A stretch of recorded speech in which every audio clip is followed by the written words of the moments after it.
Hi friends, welcome to my channel. I am Arpita Karwa and आज के इस वीडियो में मैं करने वाली हूँ in depth analysis of UGC NET paper 1 that was conducted on 7th of January 2025. We are going to look at both the shift 1 and shift 2. So if you are somebody who sat for UGC net exam on 7th January, this video is going to be extremely beneficial because I'm going to talk about all kind of questions that were a part of the question paper. And those of you who are planning to appear for June 2025, I really think that this video is going to give you exam analysis in a way that will help you to streamline your preparation to know what are the topics from where you can expect questions in the next attempt. So make sure to watch this video till the end. Also इस video में मैं जितने भी questions and topics की बात करूंगी उसका एक PDF बना के हम आपके साथ शेयर करेंगे on WhatsApp. You just have to drop a message on the number that is flashing on your screen and my team is going to share a detailed PDF जिसके अंदर सारे टॉपिक्स होंगे ताकि जब आप प्रेपरेशन करें so you can keep checking whether you have covered all the topics और not. तो चलिए without any further delay let's jump into the topic. But before that let me quickly tell you कि 7th जनवरी को किन students ने paper दिया था. सो shift 1 में सारे कॉमर्स के स्टूडेंट्स ने पेपर दिया है. सो जिनका पेपर टू कॉमर्स था all of them set together in shift 1 and shift 2 के अंदर इंग्लिश एंड योगा के स्टूडेंट्स ने पेपर दिया है. बिकॉज कॉमर्स एंड इंग्लिश दोनों में बहुत सारे स्टूडेंट्स हमेशा यूजीसी नेट के पेपर में बैठते हैं. दैट्स वाई बहुत कम सब्जेक्ट्स को इन्होंने 7th जनवरी के दिन टैकल किया है ताकि सारे स्टूडेंट्स एक साथ एक ही शिफ्ट में पेपर दे दे एंड नॉर्मलाइजेशन नहीं करनी पड़े. बिकॉज अगर कॉमर्स के स्टूडेंट्स 2 शिफ्ट में देते हैं देन जो रिजल्ट कैलकुलेशन होता है वो नॉर्मलाइजेशन के बेसिस पे होता है which becomes a little tricky. So इसीलिए इन्होंने सारे कॉमर्स के स्टूडेंट्स को एक साथ शिफ्ट 1 में बैठाया है एंड शिफ्ट 2 के अंदर इंग्लिश एंड योगा के स्टूडेंट्स ने पेपर दिया है. ठीक है, तो चलिए अब बात करते हैं हम यूनिट 1 टीचिंग एप्टीट्यूड की कि उसमें क्या क्या क्वेश्चंस देखने को मिले. सो काफी स्ट्रेट फॉरवर्ड था teaching aptitude. First question that students told me आया है वो आया है लर्नर सेंट्रिक अप्रोच से. सो हमने ऑलरेडी जो बुक है यूजीसी नेट पेपर 1 की उसके अंदर teacher centric approach and learner centric approach पे पूरा एक चैप्टर मैंने बनाया है जिसके अंदर सारे डिफरेंट अप्रोचेस कवर करे गए हैं. I am going to keep on showing you screenshot from the book because काफी सारे ऐसे स्टूडेंट्स हैं जिन्होंने ये बुक परचेज करी है and they are preparing for June attempt. So they keep asking कि पूरी बुक पढ़नी है या कुछ स्पेसिफिक सेक्शन से जहां ज्यादा फोकस करना है and that is the reason why I am showing you दो स्क्रीनशॉट्स ऑफ द बुक ताकि आपको समझ आए कि कौन कौन से टॉपिक्स को आपको ज्यादा फोकस में लाना है. अनदर इम्पॉर्टेंट थिंग, बुक के अंदर आपको एग्जाम एसेंशियल करके लेबल्स मिलेंगे हर इम्पॉर्टेंट टॉपिक के सामने and the reason why I have put those labels is just to ensure कि अगर आपके पास कम समय है और आपको पेपर 1 की प्रिपरेशन करनी है तो आपसे वो एग्जाम एसेंशियल टॉपिक्स को पढ़ के चले जाएं. ठीक है, सो चलिए अब हम बात करते हैं कि शिफ्ट 1 के अंदर हमने क्या क्या क्वेश्चंस देखे हैं from unit 1 teaching aptitude. So learner centric approach से क्वेश्चन था, मेटाकॉग्निशन के बेनिफिट्स पे क्वेश्चन था. काफी सारे स्टूडेंट्स बोलते हैं कि ma'am paper out of the syllabus था बिकॉज मेटाकॉग्निशन तो सिलेबस का पार्ट ही नहीं है. बट जब मैंने यूट्यूब पे भी वीडियो डाला है लेवल्स ऑफ टीचिंग पे उसके अंदर मैंने रिफ्लेक्टिव लेवल में बताया है कि मेटाकॉग्निशन एक ऐसा टर्म है जो रिफ्लेक्टिव लेवल से लिंक्ड है और काफी बार यूजीसी नेट में पूछा जाता है. सो प्लीज आप ये कोशिश ना करें कि आप सिर्फ यूजीसी ने जो प्रिस्क्राइब सिलेबस दिया है उसी को पढ़ के जाए बिकॉज उससे काफी ज्यादा एक्सपेंसिव सिलेबस आपका है. सो इंश्योर करिए कि आप पीवाईक्यूज को जरूर देखें ताकि आपको पता चले कि किस टाइप के क्वेश्चंस पूछे जा रहे हैं. ओके फिर हम बात करते हैं एलएमएस से एक क्वेश्चन आया है. LMS is learning management system. वहां पे गूगल रिलेटेड कोई क्वेश्चन था. एक बहुत ही अमेजिंग सी टेक्निक इन्होंने पूछी है which is fish bowl method. सो पिछली बार भी ये क्वेश्चन देखा गया था अगस्त में. That is the reason why I incorporated in the book because mind map, fish bowl method, ये कुछ ऐसे मेथड्स हैं जो ये बार बार पूछते हैं एंड काफी सारे स्टूडेंट्स को पता नहीं होता है कि ये भी पढ़ के जाना है. सो इंश्योर कि आप fish bowl method next time के लिए प्रिपेयर करके जाए. देन कोऑपरेटिव लर्निंग थ्योरी से इन्होंने पूछा है. इस बार बाकी जो शिफ्ट हुआ है उनमें भी कोऑपरेटिव लर्निंग थ्योरी से क्वेश्चन था. तो इंश्योर करिए कि आप इस थ्योरी को तो स्पेसिफिकली प्रिपेयर करके जाए बट दैट डजंट मीन कि आप बाकी थ्योरीज नहीं करके जाएंगे. सो मेरी बुक में चैप्टर 2 के अंदर मैंने सारी थ्योरीज बहुत अच्छे से एग्जाम्पल्स के थ्रू डिस्क्राइब करी है एंड इनमें से कोई भी थ्योरी आपसे पूछी जा सकती है. तो इंश्योर करिए कि आप सारे के सारे पढ़ के जाए. ठीक है, अब चलते हैं हम शिफ्ट 2 पे। शिफ्ट 2 पे भी इन्होंने लर्निंग मैनेजमेंट सिस्टम से क्वेश्चन पूछा है, बट जैसे शिफ्ट 1 में इन्होंने गूगल से पूछा था, शिफ्ट 2 में इन्होंने मूडल से पूछा है। Moodle is another important software related to teaching. Then इन्होंने माइंड मैपिंग से क्वेश्चन पूछा है। तो जैसे मैंने आपको बताया, फिश बोल टेक्निक, माइंड मैपिंग, ये कुछ स्पेसिफिक टीचिंग टूल्स हैं जो ये लोग काफी बार पूछने लग गए हैं। सो इंश्योर करिए कि आप ये जरूर पढ़ के जाएं। माइंड मैप में मैंने एक बर्थडे पार्टी का एग्जांपल देके बहुत सिंपल शब्दों में बुक के अंदर समझाया है। So those of you who are struggling कि माइंड मैपिंग से क्या क्या क्वेश्चन आ सकता है, make sure you refer to that page in my book. Then we move on to next important topic जहां से इस बार क्वेश्चन आया है, दैट इज स्वयं एंड एमओओसी। अगेन ये दो ऐसे एरिया है जिसे मैं हमेशा एग्जाम एसेंशियल बोलती हूँ, बिकॉज रिपीटेडली यहाँ से क्वेश्चन आते हैं। सो आप स्वयं, स्वयं प्रभा एंड एमओओसी को बिल्कुल भी छोड़ के नहीं जा सकते, because almost her alternative shift में ये क्वेश्चन देखा गया है। देन इन्होंने लेक्चर मेथड पे पूछा है। Lecture method is a direct teaching method. इन्होंने शिफ्ट 1 में पूछा था student centric, learner centric method, और शिफ्ट 2 में इन्होंने पूछ लिया teacher centric method. That's the reason why I was showing you the index of that particular chapter, जिसके अंदर सारे मेथड्स डिफाइंड है, बिकॉज हर बार ये कोई ना कोई एक मेथड से क्वेश्चन पूछ लेते हैं। एंड देन इन्होंने एक क्वेश्चन पूछा है इवैल्यूएशन से। इवैल्यूएशन मैंने ऑलरेडी चैप्टर 5 में डिटेल में कवर किया है। So for those who are struggling की इवैल्यूएशन में क्या पढ़ना है, कितना पढ़ना है, you can directly refer to that chapter and आपके सारे डाउट्स क्लियर हो जाएंगे। ओके, सो ये था शिफ्ट 1, शिफ्ट 2, यूनिट 1 के क्वेश्चंस। अब हम चलते हैं रिसर्च पे। नाउ रिसर्च पे काफी सारे स्टूडेंट्स मुझे क्वेश्चंस नहीं बता पाए। मोस्ट ऑफ द स्टूडेंट्स ने ये बताया है कि शिफ्ट 1 में नॉन प्रोबेबिलिटी सैम्पलिंग से क्वेश्चन है। Again non probability sampling is another exam essential, because यहाँ से रिपीटेडली ये लोग क्वेश्चंस पूछते रहते हैं। देन शिफ्ट 2 में इन्होंने रेफरेंसिंग स्टाइल से क्वेश्चन पूछा है एंड अगेन सैम्पलिंग से क्वेश्चन पूछा है। तो सैम्पलिंग तो आपको दिख रहा है एक ऐसा टॉपिक है जो आपको प्रिपेयर करके ही जाना है। उसके अलावा रेफरेंसिंग स्टाइल से भी इस बार इन्होंने काफी सारे क्वेश्चंस पूछे हैं। सो रेफरेंसिंग स्टाइल मैंने चैप्टर नंबर 9 थीसिस राइटिंग के अंदर पूरा डिटेल में कवर किया है बुक के अंदर, जिसमें आपको स्पेसिफिकली फॉर्मेट्स भी मैंने दिया है, APA style and MLA style में क्या डिफरेंस है, किस टाइप से दोनों स्टाइल्स में लिखा जाता है, वो सब मैंने टेब्यूलर फॉर्म में दिया है ताकि आपको बस देख के याद हो जाए। सो इंश्योर करिए कि आप जरूर पढ़ के जाएं। फिर चलते हैं रीडिंग कॉम्प्रिहेंशन। तो भाई इस बार एक बहुत ही बढ़िया चीज हुई है। अभी तक के जितने भी पेपर्स हुए हैं सब स्टूडेंट्स ने बोला है कि रीडिंग कॉम्प्रिहेंशन काफी सिंपल था, and that is what we found in 7th January paper as well. Shift 1 में भी इजी था, तो आयुर्वेदा से एक क्वेश्चन आया था। शिफ्ट 2 में हैंडीक्राफ्ट्स ऑफ इंडिया से क्वेश्चन आया था, और वहां पे भी रीडिंग कॉम्प्रिहेंशन काफी इजी था। सो रीडिंग कॉम्प्रिहेंशन अगर कई स्टूडेंट्स ऐसा सोचते हैं कि हम लास्ट में करेंगे और टाइम कम होने की वजह से वो छोड़ के चले जाते हैं, तो I think they are making a very big mistake, because reading comprehension आप अगर तसल्ली से करते हैं और इजी है तो वो 10 मार्क्स आपके पक्के हैं। सो इसीलिए इंश्योर करिए कि टाइम की कमी की वजह से आप रीडिंग कॉम्प्रिहेंशन को कॉम्प्रोमाइज नहीं करें एग्जाम में। फिर चलते हैं यूनिट नंबर 4 कम्युनिकेशन। तो भाई एक बहुत ही बढ़िया इंटरेस्टिंग चीज हुई इस बार कि शिफ्ट 1 में इन्होंने मास कम्युनिकेशन से हट के कुछ टॉपिक से क्वेश्चन पूछे हैं। अभी तक के जितने भी शिफ्ट्स हुए हैं उनमें मोस्ट ऑफ द टाइम इनका फोकस मास कम्युनिकेशन पे था, and that is when students ask me कि सिर्फ मास कम्युनिकेशन प्रिपेयर करके जाएं क्या, बाकी टॉपिक्स छोड़ के चले जाए, बिकॉज वहां से तो आ ही नहीं रहा है। But understand, around 30 papers set होते हैं यूजीसी नेट के एग्जाम में एक अटेम्प्ट के अंदर। सो जनवरी में अगर एग्जाम हो रहा है, so about 25 to 30 UGC NET paper 1 के पेपर्स बनाए जाते हैं। तो ये लोग हर बार हर शिफ्ट में कोशिश करते हैं कि अलग अलग तरह के टॉपिक्स डालें, and that is the reason why you never know कि आपके वाले शिफ्ट में मास कम्युनिकेशन से क्वेश्चन आएगा या कम्युनिकेशन के और किसी सेक्शन से क्वेश्चन आएगा। सो इसीलिए प्रिपेयर आपको सारे टॉपिक्स करके जाने हैं, एंड अगर आप लकी हुए तो उन्हीं टॉपिक से ज्यादा क्वेश्चन आ जाएंगे जिसपे आपकी ज्यादा कमांड है, but you can not neglect all the other topics.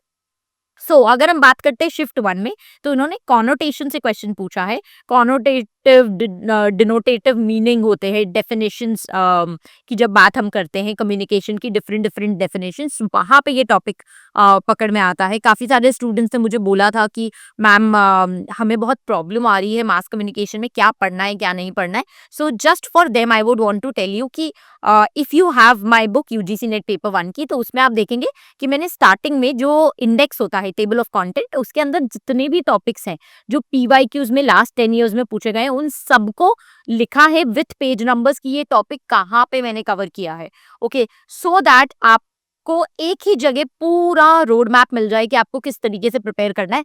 And ये एक 12 पेज का इंडेक्स है विच is not seen generally in the books, but I have insured कि ऐसा इंडेक्स आपको मिले जिसमें सारे टॉपिक्स आपको एक ग्लांस में विजिबल हो। सो इंश्योर कि कम्युनिकेशन में अगर आपको डाउट हो रहा है क्या टॉपिक पढ़ना है क्या नहीं, so you can refer to that syllabus. फिर हम बात करते हैं, इन्होंने क्वेश्चन पूछा है half and full duplex technology. Duplex technology basically communication का टेक्नोलॉजी होता है जिससे आप वॉकी टॉकी है, टेलीफोन है, इन सब के थ्रू आप कम्युनिकेशन करते हो, वहां से क्वेश्चन पूछा है। देन ओरल कम्युनिकेशन से इन्होंने एक क्वेश्चन पूछा है इन शिफ्ट 1। शिफ्ट 2 में इन्होंने नॉन वर्बल कम्युनिकेशन से पूछा है। लास्ट ईयर तक ही काफी ज्यादा नॉन वर्बल से पूछ रहे थे, different types of non verbal communication से पूछते थे। इस बार भी इन्होंने एक क्वेश्चन डाला है फ्रॉम काइनेस्थेटिक्स।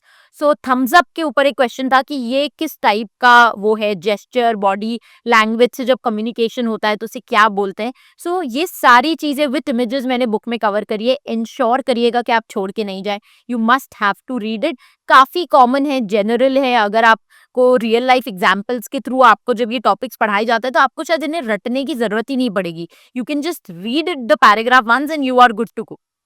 देन इन्होंने साइकोलॉजिकल बैरियर्स से क्वेश्चन पूछा है। बैरियर्स ऑफ कम्युनिकेशन अगेन एक बहुत इंपॉर्टेंट टॉपिक है बिकॉज बहुत ही ज्यादा फ्रीक्वेंटली रिपीट होता है। इन्होंने लास्ट शिफ्ट में, लास्ट जो 6th का पेपर था उसके अंदर इन्होंने नॉइज से पूछा था, इस बार इन्होंने साइकोलॉजिकल बैरियर्स से पूछा है।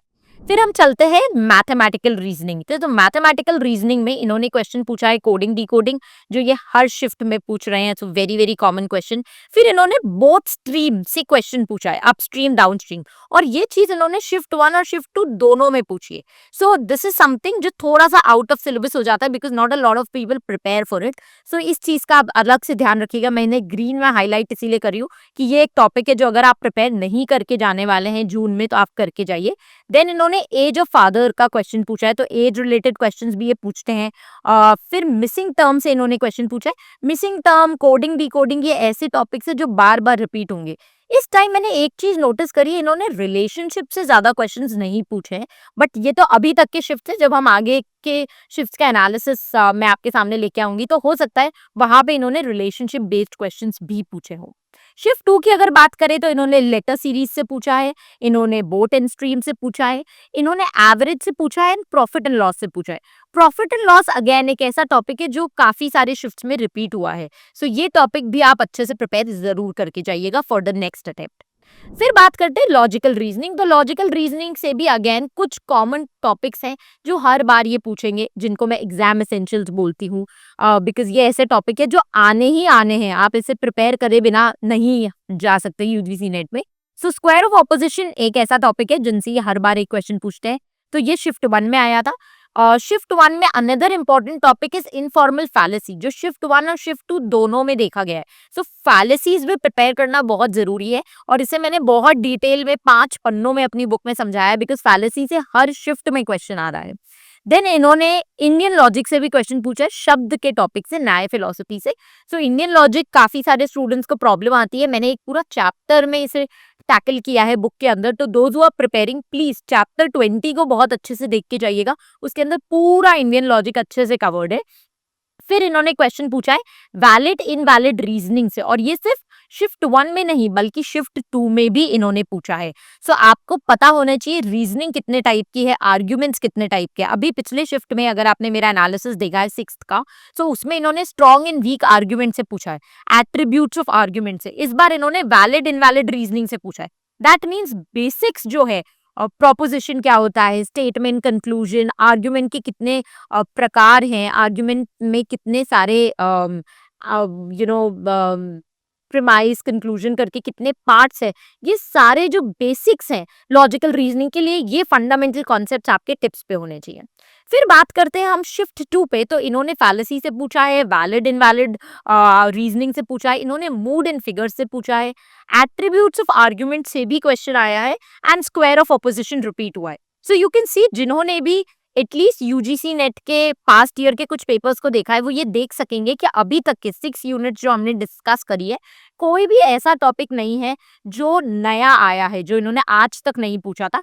काफी PYQ बेस्ड पेपर आया है, that is the reason why I focus so much on PYQs. आप मेरे वीडियोस में भी देखेंगे, यूट्यूब पे मैं हर टॉपिक के बाद में आपको PYQs डिस्कस करती हूँ. सो फ्रेंड्स, PYQs को आपको बिल्कुल भी नजरअंदाज नहीं करना है. And that is the reason why मेरी बुक के अंदर भी हर यूनिट के एंड में मैंने PYQs डिस्कस करे हैं. प्रैक्टिस क्वेश्चंस में आपको भर भर के मैंने बुक के अंदर PYQs दिए. काफी सारे स्टूडेंट्स बोलते हैं अरे PYQs है मैम, हमें तो अलग से आप प्रैक्टिस क्वेश्चन दो. But you have to understand कि अभी तक नेट में अराउंड 5000 PYQs है. एंड अगर ये 5000 में से आप 2000 PYQs भी प्रैक्टिस करके जाते हैं तो you will be unstoppable in the exam. Because PYQs exactly उन लोगों ने बनाए हैं जो आपका आगे का पेपर सेट करेंगे, उस पैटर्न में बनाए हैं जिस पैटर्न में नेट क्वेश्चन पूछता है. सो इससे अच्छा प्रैक्टिस क्वेश्चन आपके लिए कुछ और हो ही नहीं सकता है, राइट. फिर हम चलते हैं डेटा इंटरप्रिटेशन पे, यूनिट नंबर 7. तो इसमें भी स्टूडेंट्स ने यही रिपोर्ट किया है, काफी इजी था. टेबल ग्राफ आए हैं दोनों शिफ्ट में. शिफ्ट 1 के अंदर इनकम एंड एक्सपेंस के ऊपर क्वेश्चन था, वेयर एज शिफ्ट 2 में एवरेज रेशियो से रिलेटेड क्वेश्चन था. सो इजी बताया है, बट अगेन DI इजी लगा या tough will depend upon how good you are at mathematical calculation. So ये काफी सब्जेक्टिव हो जाता है. फिर चलते हैं यूनिट 8 ICT पे. सो ICT में भी काफी सिंपल है. नंबर सिस्टम पे इन्होंने क्वेश्चन पूछा है, तो ये एक न्यूमेरिकल क्वेश्चन पूछते ही हैं जो इन्होंने शिफ्ट 1 में पूछा है. डेसिमल कन्वर्जन के ऊपर क्वेश्चन था. MS एक्सेल पे इन्होंने क्वेश्चन पूछा है, रो कॉलम में फॉर्मूला के ऊपर क्वेश्चन आया है. सो MS एक्सेल भी एक ऐसा टॉपिक है जो इस बार ज्यादा देखा गया है. सो आई वुड रियली वांट कि आप लोग MS एक्सेल के साथ थोड़ा सा और फेमिलियर होने की कोशिश करिएगा. बिकॉज अब ये लोग ICT को ज्यादा फोकस में ला रहे हैं. टीचिंग के अंदर भी ICT घुसा देते हैं, LMS लेके आते हैं. Learning management system is technically a topic which is not just from teaching aptitude, it is also from ICT. So ये लोग काफी यूनिट्स को ब्लेंड कर रहे हैं. That is the reason why I would want कि आप जितने भी नए टर्म्स हैं, जैसे आर्टिफिशियल इंटेलिजेंस हुआ, IoT हुआ which is internet of things, so ये सारे टर्म से आप अपने आप को जरूर रूबरू करें. एंड इसी से मुझे याद आया कि इन्होंने शिफ्ट 1 में टाइप ऑफ वायरसेस से क्वेश्चन पूछा है. तो again cyber security, cyber crime जितने बढ़ रहे हैं उस वजह से इनका फोकस अब बहुत ज्यादा साइबर सिक्योरिटी वाले टॉपिक्स पे है. और आप ये देखेंगे शिफ्ट 1 पे तो इन्होंने पूछा ही है टाइप्स ऑफ वायरसेस. शिफ्ट 2 में भी इन्होंने वायरस से पूछा है एंड एक ग्रीन हैट हैकर से पूछा है. काफी सारे स्टूडेंट्स ये बोलते हैं कि जब मेरी उनसे बात हो रही थी and I was asking them कि कैसा रहा पेपर. सो काफी सारे स्टूडेंट्स ने मुझे बोला कि मैम आपने बुक के अंदर एक अलग से टॉपिक मेंशन किया था, टाइप ऑफ हैकर्स, जिसमें green hat hackers, white, grey, सारे हैकर्स के बारे में बात है. और ये एक ऐसा टॉपिक है जो हमें और कहीं पे नहीं मिला. And we were very happy कि हमने यहाँ से 2 मार्क्स का एक क्वेश्चन आ गया. And that is when I was telling them कि अगर आपने PYQs एनालाइज करे होते तो this is not something new. ये इन्होंने पहले भी 2-3 बार पूछा है. And that is the reason why out of the box जाके मैंने इसको बुक में इंक्लूड किया था, बिकॉज आई न्यू कि ये लोग इस बार भी पूछ सकते हैं. So that is the reason why I'm telling you PYQs analysis is the most crucial thing. The reason why I am keep on telling you कि आप बुक के इस पेज को रेफर करिए is not because I would want you to buy the book. To be very honest, I would just want कि आप अगर book के इंडेक्स को भी रेफर करते तो एटलीस्ट आपके पकड़ में वो सारे टॉपिक्स आ जाएंगे जो कहीं ना कहीं आप मिस कर जाएंगे अगर आपने PYQs का एनालिसिस ढंग से नहीं किया है. ये जितने भी टॉपिक्स मैंने बनाए हैं, मैंने कहीं ऊपर से, मुझे कोई भगवान की शक्ति नहीं मिली है कि उन्होंने बताया हो कि ये टॉपिक डालो. ये सारे वो टॉपिक्स हैं जो मैंने PYQs के एनालिसिस के बाद में अपनी बुक के अंदर इनकॉर्पोरेट किया है. ओके. देन इन्होंने फुल फॉर्म्स काफी पूछे हैं. अभी तक शिफ्ट में फुल फॉर्म्स नहीं आए थे. अब 7 जनवरी ऑनवर्ड्स मैंने जितने भी एनालिसिस करे हैं उन सब में मैंने देखा है कि फुल फॉर्म्स आए हैं. तो HTTPS, YMX, HTML इनके फुल फॉर्म्स है. सो प्लीज एक again there is another page in my book जिसके अंदर मैंने सारे फुल फॉर्म्स एक लाइन से टेब्यूलर फॉर्म में डिस्कस करे हैं. तो प्लीज इंश्योर करिएगा कि आप उसे जरूर से कवर करके जाएं. फिर चलते हैं हम unit number 9 people development and environment पे. सो यहाँ पे इन्होंने ग्रीन हाउस गैसेस पे क्वेश्चन पूछा है. 3 जनवरी के पेपर में भी क्वेश्चन था. तो ग्रीन हाउस गैसेस तो इनका one of the favourite net topic है, तो वहां से तो आता ही है. लंदन स्मॉग से क्वेश्चन पूछा है. तो प्लीज इस शिफ्ट में देखा गया कि एयर पोल्यूशन से बहुत ही ज्यादा क्वेश्चन है. 6 जनवरी का जब मैं पेपर देख रही थी तो वाटर पोल्यूशन भर के था पूरे पीपल डेवलपमेंट एंड एनवायरनमेंट में. 7 जनवरी में एयर पोल्यूशन भर के. सो प्लीज इंश्योर करिए कि एयर पोल्यूशन के जितने भी टॉपिक्स है वो आपको बाय हार्ट होने चाहिए. फिर इन्होंने एक pH ऑफ वाटर भी पूछा है, तो वाटर पोल्यूशन थोड़ा सा आया है. टॉक्सिक सब्सटेंसेस के ऊपर आया है, carcinogenic which is cancer causing चीजें जो होती है या पोल्यूटेंट्स होते हैं उनके ऊपर क्वेश्चन आया है। शिफ्ट 2 में अगर बात करें तो भोपाल गैस ट्रेजेडी पे आया है, बायोडाइवर्सिटी के इम्पैक्ट पे आया है। सो आपके जो एक पीपल डेवलपमेंट एंड एनवायरनमेंट का जो फर्स्ट चैप्टर है बुक के अंदर, चैप्टर नंबर 25, उसमें ये बायोडाइवर्सिटी के ऊपर मैंने डाला है, जितने भी ये ट्रोपोस्फेयर, एटमॉस्फेयर और बेसिक ऑफ पीपल एनवायरनमेंट वाला जो टॉपिक्स होते हैं जो हम स्कूल में पढ़ा करते थे वो सब इंक्लूड किए। वहां से भी इन्होंने क्वेश्चन पूछा है। ये काफी बार ये लोग नहीं पूछते हैं, बट अगेन दिस शोज कि ये लोग वहां से क्वेश्चन पूछ सकते हैं। एक जो बहुत ही इंपॉर्टेंट टॉपिक है that is agreements, conventions, environment के ऊपर जितने भी हुए हैं उसमें उन्होंने पेरिस अग्रीमेंट से क्वेश्चन पूछा है इस बार। सो आई वुड रियली रिक्वेस्ट कि जो मेरा एक पूरा चैप्टर है जिसके अंदर सारे अग्रीमेंट्स है, रियो अर्थ समिट है, क्योटो प्रोटोकॉल है, पेरिस अग्रीमेंट है, उस चैप्टर को बहुत अच्छे से प्रिपेयर करके जाए और उसमें बहुत ज्यादा रटने वाली चीज है। तो मैंने हर चैप्टर के एंड में आपको समरीज भी दिया है, चैप्टर हाईलाइट उसका नाम है। एक पेज के अंदर जितनी इंपॉर्टेंट चीजें हैं उन सबको क्लब करके दिया है, ताकि आप अगर सिर्फ उसको भी याद करके जाएंगे तो you are good to go.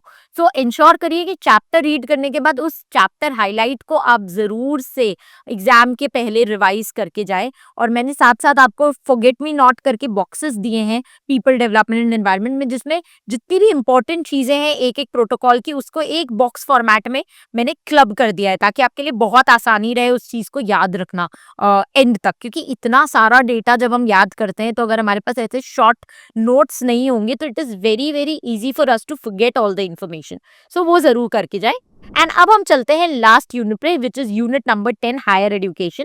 सो इसमें मैंने शिफ्ट 1 में एक चीज नोटिस करी है कि इन्होंने एंशियंट इंडियन एजुकेशन सिस्टम से काफी क्वेश्चन पूछे हैं। सो इन्होंने एंशियंट थिंकर्स से क्वेश्चन पूछा है, एंशियंट यूनिवर्सिटी एंड सब्जेक्ट से पूछा है, Vishnugupta was one of the options in the match the column. So please ensure करें कि एंशियंट थिंकर्स को आप अच्छे से करके जाएं, उनकी बुक्स करके जाएं, एंशियंट यूनिवर्सिटीज जितनी हैं और वहाँ क्या क्या सब्जेक्ट पढ़ाए जाते थे, तांत्रिक, बुद्धिज्म और ये सारी चीजें पढ़ के जाएं। ये पूरा एक चैप्टर के अंदर कवर्ड है। सारे इंपॉर्टेंट जितने थिंकर्स हैं उनको मैंने एक टेबल फॉर्मेट में आपको दिया है, ताकि आप बस एक ग्लांस में उन्हें याद कर सके। सो मेक श्योर कि ये छोटी छोटी चीजें जो बार बार रिपीट हो रही है ना, इसे आप छोड़ के नहीं जाए। पेपर 1 में अगर आप 35-40 क्वेश्चन सही करते हैं तो पेपर 2 आपके लिए बहुत आसान हो जाता है। बिकॉज पेपर 2 में then you don't have the pressure to get every question right, because paper 1 आपकी कट ऑफ को पार कराने में बहुत मदद करता है आपकी। ओके अब अगर हम देखें शिफ्ट 1 में और किस टाइप के क्वेश्चन आए थे, तो यूजीसी के चेयरमैन की सीक्वेंसिंग इन्होंने पूछा है। मिनिस्ट्री ऑफ हायर एजुकेशन से इन्होंने पूछा है कि एमएचआरडी को पहले क्या बोलते थे, मतलब मिनिस्ट्री ऑफ हायर एजुकेशन को पहले क्या बोलते थे, ये इन्होंने पूछा है।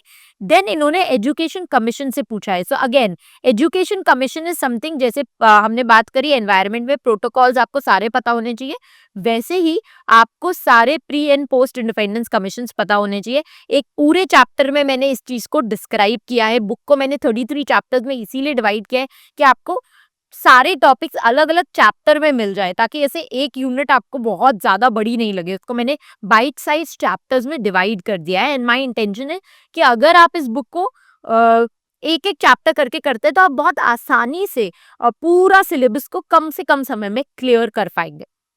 फिर हम बात करते हैं शिफ्ट 2 पे। तो शिफ्ट 2 में इन्होंने बुद्धिस्ट यूनिवर्सिटी से क्वेश्चन पूछा है, एनईपी 2020 से पूछा है, एंड अगेन एंशिएंट यूनिवर्सिटी से क्वेश्चन आया है, Takshashila, Nalanda, Buddha options. So again I would focus on the same thing. Ancient education system आपको अच्छे से प्रिपेयर करना है, आपको pre and post independence commission करना है अच्छे से प्रिपेयर, एंड एनईपी 2020 करना है। बट इसका मतलब ये नहीं है कि आप ओपन यूनिवर्सिटी छोड़ के चले जाएंगे, बिकॉज लास्ट के सारे शिफ्ट में ओपन यूनिवर्सिटी से भर भर के क्वेश्चन आए हैं। So you have to ensure कि आप बहुत अच्छे से सारे टॉपिक्स को प्रिपेयर करें, बिकॉज सिलेबस धीरे धीरे काफी वास्ट होता जा रहा है।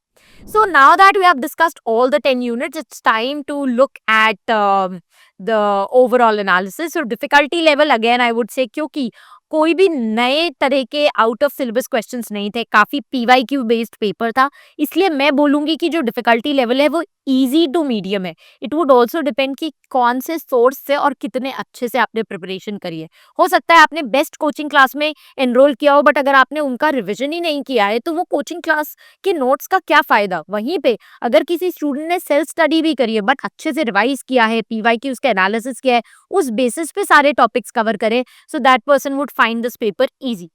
सेफ स्कोर की अगर मैं बात करूं, क्योंकि काफी डायरेक्ट पेपर था, तो I think 35 out of 50 questions अगर आप सही कर रहे हैं, so it's going to be a safe score. Unit wise division की बात करूं तो मुझे ये लगा कि सारे यूनिट से लगभग सिमिलर टाइप के क्वेश्चंस थे, सिमिलर नंबर ऑफ क्वेश्चंस थे, तो हर यूनिट का ऑलमोस्ट सेम वेटेज था। एक आधा क्वेश्चन हो सकता है किसी यूनिट से ज्यादा हो, किसी से कम हो, बट ऐसा नहीं था कि कोई भी यूनिट को इन्होंने पूरा पूरा निग्लेक्ट कर दिया हो। अब काफी सारे स्टूडेंट्स ये भी पूछते हैं कि रिजल्ट कब आने वाला है, तो देखिए यूजीसी नेट का पेपर 16 जनवरी तक है। प्रोविजनल आंसर की आई एम एक्सपेक्टिंग कि सेकेंड वीक ऑफ फेब तक आएगी। ऑब्जेक्शन विंडो ओपन होता है थर्ड वीक ऑफ फेब, उसमें लग जाएगा। एंड final answer key and result declaration would happen either in the first week of March और बिफोर दैट, उससे लेट ये नहीं करेंगे, बिकॉज इनको जून के अटेम्प्ट के हिसाब से admit cards and application forms भी रिलीज करने हैं। So this is the expected date, but I would really really want कि आप अपनी प्रेपरेशन ना रोके। आपके पास 1.5 महीने का समय है रिजल्ट आने से पहले, सो आप पेपर 1 एंड पेपर 2 की तैयारी पहले ही शुरू कर दें, ताकि ऐसा ना हो कि मार्च अप्रैल में जाके आपको लगे कि बहुत सारा सिलेबस है और मैंने बिल्कुल भी कवर नहीं किया है। So I wish you all the best for your preparation and all the best for the result if you have given this UGC NET attempt.